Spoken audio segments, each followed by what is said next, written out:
No one ever wants to be the person to leave a relationship, especially in today's society, in our culture. When a woman picks up and leaves with her kids and ends a relationship, she usually looks like the villain, especially when people don't understand everything that she's been going through. So despite everything that you've been through, you find yourself asking, am I hurting the children by leaving? Well, my short answer to you is staying in the relationship is much more damaging to the children than leaving the relationship. Now, you're an intelligent woman. You probably already know that answer, or you've already heard it before, but there's still a part of you that feels guilty about leaving. Well, in today's episode, I'm going to help you to make some mindset shifts, change your perspective to be able to relieve some of that guilt. Welcome back to my channel. My name is Naila Abdullah. If you are new to me, I am a mental health therapist turned toxic relationship coach. And after overcoming my own experiences with toxic romantic and family relationships, I am on a mission to helping women like you heal and move on after toxic or narcissistic relationships. And not only that, but also being able to break the cycle of toxic relationships for good. So if that sounds like what you need, go ahead, hit the subscribe button if you're not already subscribed, and hang on, let's get into it. One of the lessons that I learned from my own experience in going from feeling emotionally broken, confused, guilty, like a failure, to being in a place of acceptance, of feeling healed, of feeling at peace, is my mindset. There's no magic pill, there's no magic wand. It's really about being able to change the way that we perceive situations and our mindset around what we experience and how to deal with toxic and narcissistic people. So the first mindset shift that I encourage you to make when you ask yourself, am I hurting the children by leaving the narcissist, is that by you staying, you are actually normalizing the dysfunctional dynamics that is currently happening within your home or within your relationship with the narcissist. Regardless of how old your children are, they observe everything that we do. I am a mother of a 3-year-old and currently pregnant with one that will be coming in the next 2 weeks.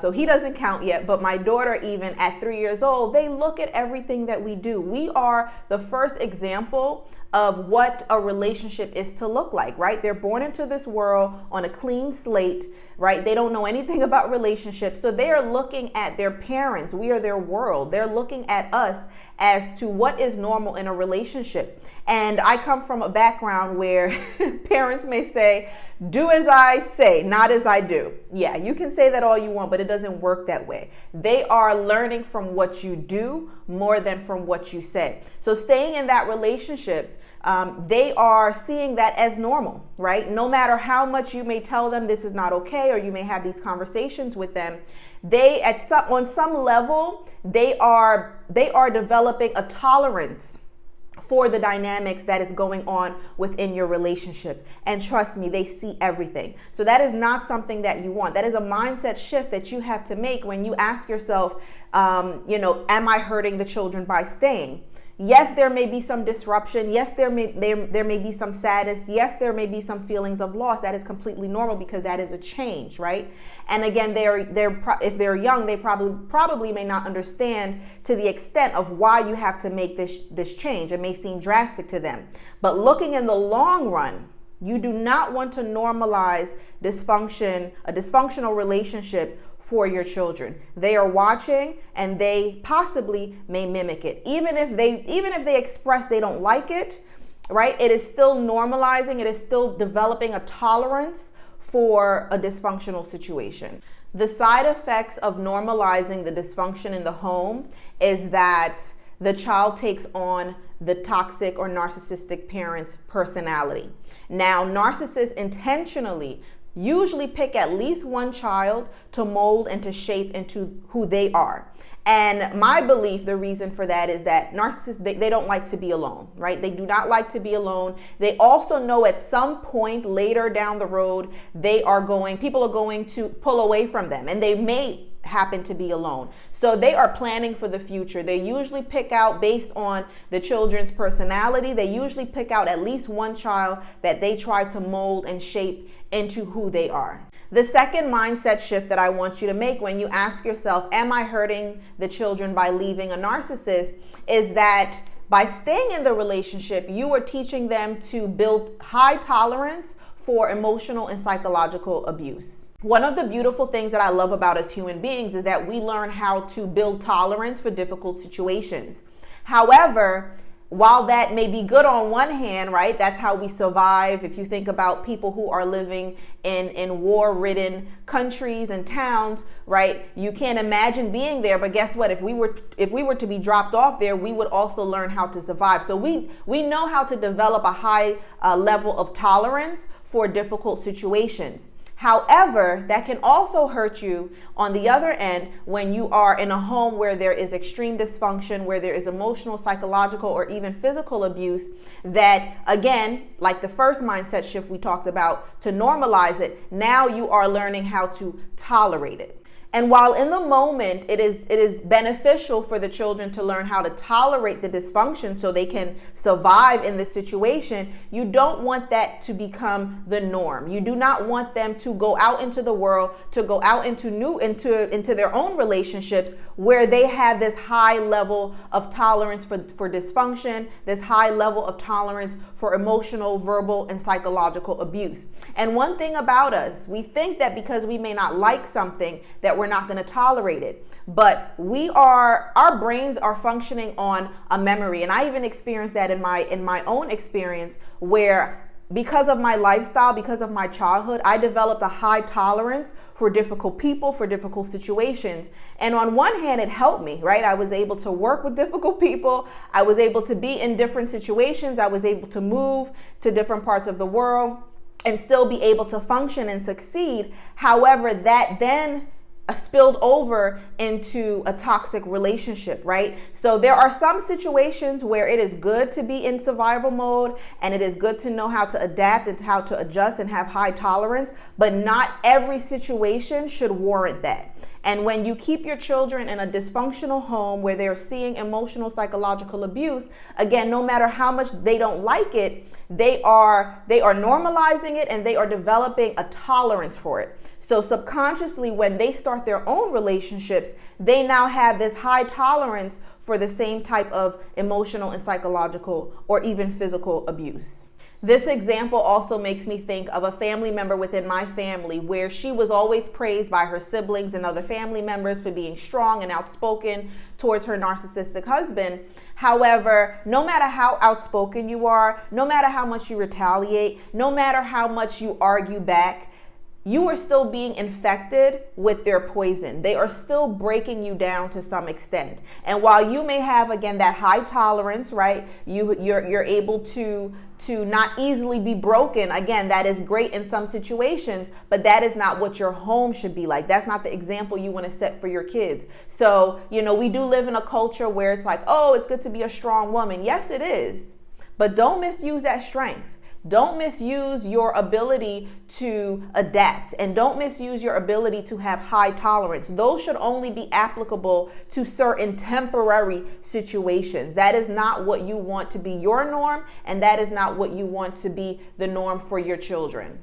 The third mindset that I encourage you to make when asking yourself, is leaving the narcissist hurting the children, is that God trusted you with his children to raise them and to protect them and to guide them. Right? That is the responsibility of a parent. So turning off the emotional part of our brain for a minute and turning up the logical side. If you realize a person is dangerous, right? Psychologically, emotionally, maybe even physically dangerous, they're not safe for you. And we need to word it like that. Because again, for people who don't really understand narcissism or understand any toxic personality traits or disorder, they often make it seem like it's not that bad, right? Dangerous sounds drastic. It sounds dramatic. No, it's real. When someone is breaking you emotionally, that means they are not safe for you. So if you have already established that they're not safe for you, don't for a second think that they're going to be safe for the children. Society, family, friends, community, it can really do a job on us mentally, make us feel guilty for keeping children away from their parent. Because all of a sudden, because someone is genetically connected to you, they're supposed to have rights to you or rights to your children, right? That is false. I want you to let that go. I want you to think logically. That is how you're going to get to a place of healing. That is how you are going to get out of this limbo. Should I do it? How much boundaries should I set up? Because we don't want to seem like the bad guy, right? Because everyone's telling us, well, it's their father, well, it's their mother, well, it's their sister, well, it's their brother. No, you need to look at, is this person safe for my children? And again, if you're watching this episode, that means you have already ended the relationship with the narcissist, or you are on your way out. And the reason you've made that decision is because you realize they are unsafe for you. And again, they're also more than likely also unsafe for their children. One thing about narcissists, and this is very hard for people to believe because they're really good actors, is that they're not capable of love. They're not capable of love. And again, if you turn off that emotional side and you look at it from a logical standpoint, anyone that is attacking the primary caregiver of a child or of children, right, that is causing them constant distress, they're trying to break them down, they know that that's going to affect the children, right? If you get a flu today and you're sick, you can't show up for your children in the same way you can show up for them when you're healthy. You can do the basics for them, but you may need to take more naps. You may need to, take medicine. You may not be able to interact with them as much, right? And that's just the flu. We're not talking about years and years of psychological, emotional, mental abuse. And again, in some cases, even physical. So anyone that is targeting you and trying to break you down, they're not thinking about how that's affecting the children, because their main motive is to hurt you, right? And if you think about that, what I just explained from a logical standpoint, that can't be love. That cannot be love. Again, I'm a mother myself, and no matter what, I want to make sure that my daughter and my soon-to-be son has healthy, happy, functional people around them, right? I know that if I break down, their father, that he's not going to be able to show up and be the best version of himself for them, right? And they are my main priority when it comes to me making decisions and things like that. So that's not love. That's not love. And again, that's sometimes hard to understand because we live in a culture where, again, people get passes because they are genetically connected, but you have to look at people's actions. You have to look at people's actions to be able to judge, what are your real intentions? Do you really love, even if not me, do you love your own children? Because this is hurting the children. And let me add this one other part too. You shouldn't have to explain that to them. You should not have to explain that to them. I know sometimes we're good at being in denial about situations because we don't want to accept how destructive and severe a person is, right? Even when you get to the point where you've done all your research, you're like, yeah, they're narcissistic, or yeah, they're toxic. You come to these realizations. We still try to find some little parts of them. Well, this part of them is good, or that part of them is good. And maybe they're just really upset and they don't realize how it's affecting the kids. They know. You don't have to be the most intelligent person in the world to know that if the mother, who's typically the primary caregiver, and I'm typically talking to women here, but if you're a man, you can switch it around to suit your situation. But anyone, you don't have to be that smart to know that if the primary caregiver is not well, that they cannot show up in the best version of themselves and be fully present for the children. So don't fool yourself and say maybe they don't understand what they're doing and how it's affecting the kids. They are fully aware of what they're doing. The fact of the matter is that they are not capable of love. The only thing that they care about is maintaining control and manipulation. And if that means breaking you down and the children suffering, as bystanders or in the crossfire of everything, then so be it. That's not their primary concern. Their primary concern is keeping you broken and keeping control over you. Implementing some of these mindset shifts, which will take some time. So I encourage you to watch this episode more than once, because as human beings, we need to hear things over and over for us to get it. It also translates different for us depending on what phase that we're in. So I encourage you to watch this episode as much as you need to be able to start to not only implement the mindset shifts, but maintain it. And talking about maintenance, implementing these mindset shifts will not only allow you to relieve some of the guilt that you may feel, but it's also going to help you to maintain boundaries. So setting boundaries, we're always hearing about setting boundaries. How do I set boundaries? But it's also about maintaining the boundaries, right? So we may be able to set the boundaries. Someone may say you need to do 1, 2, 3, X, Y, Z, and you do it, bam. But then the maintenance part, right? Because people who are toxic, people who are narcissistic, they know how to try to get you to break your boundaries, right? So again, it's not just about setting it, but it's about maintaining it. So keeping these mindset shifts in mind, right? About implementing it and maintaining it. So you're not just hearing it and saying, okay, I need to think this way. You need to maintain that way that you think. You need to change your perspective on the situation. So being able to implement that is going to help you to not only set the boundaries with the narcissistic ex, but also maintain the boundaries, because you are keeping in mind, if I stay, this is what I'm doing to my children. You are not hurting your children. You are saving them by leaving a toxic or narcissistic relationship. Throughout my life, many people in my personal life have complimented me and tell me that I'm a mentally strong person. And while I appreciate that and it makes me feel good, I had to look at it a little bit deeper and understand it's not just about being mentally strong, but I think one thing about me is that I'm willing to make uncomfortable situations that may cause short-term pain, but long-term peace. Hear that again. I'm willing to make uncomfortable decisions for uncomfortable changes that may cause short-term pain, but give me long-term peace.